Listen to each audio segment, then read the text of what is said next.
It's normal. The problem comes when anxiety becomes overwhelming and, keyword here, unexpected. An anxiety disorder can take up your life. You'll skip work, avoid friends, not sleep at all. It's bad. The part of your brain that alerts you to danger, the flight or fight response, just doesn't work properly. Anxiety is realistic, specific to a certain problem, healthy. An anxiety disorder is a mental illness. It's controllable. And there are a lot of types. Generalized anxiety disorder is characterized by unrealistic stress over everyday circumstances. Let's say you're walking your dog and you cross the street, but your dog is kind of slow. What if a car hits it and then have to take it to the vet? But you don't have insurance. What if it costs a fortune and they don't have to live on the street? Forget it.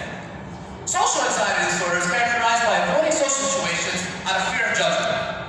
Panic disorders are characterized by episodes of panic attacks, where a person is overwhelmed by feelings of fear, sweating, and palpitations. And lastly, phobias are characterized by exaggerated fear of certain things, like height or insects.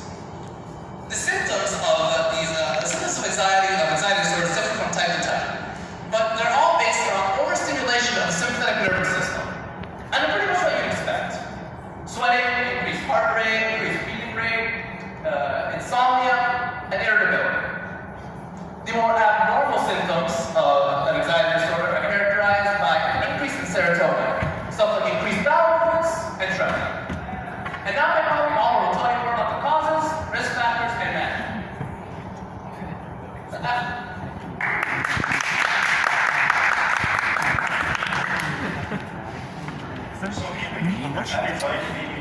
كان 21 انت 23 23 جروب كمان يا باشا انت وناجي like the best presenters. انت وناجي you guys are like natural presenters بجد.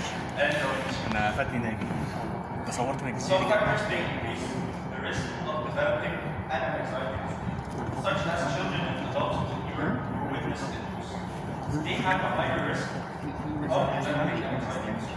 Other mental illnesses like depression and certain genetic factors also play a role in anxiety disorders and also may lead to other complications.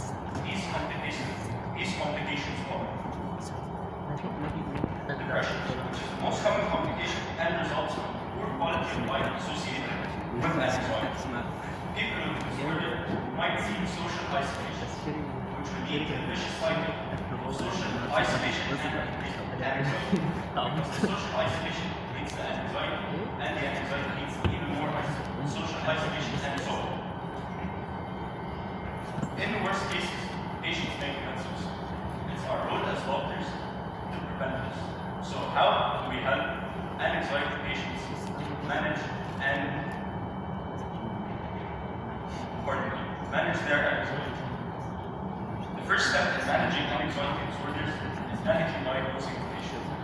Actually, there is a psychiatric clinic here, Qasr Lane, that is free for students, which I really recommend for any student that may think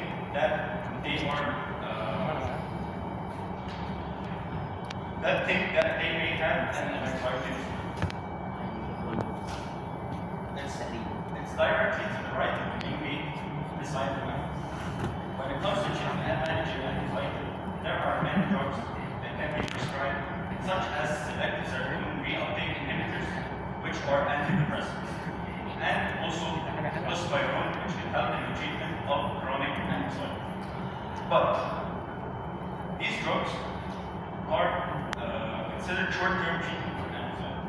What actually works better with anxiety is therapy, such as cognitive therapy to change negative patterns of thinking, or behavior therapy to help overcome behaviors.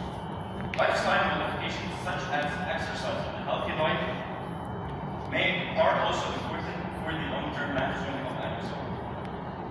Finally, I'd like us to try a breathing technique here today, which Nagi and I will demonstrate. This breathing technique helps in the management of anxiety and may help one of you actually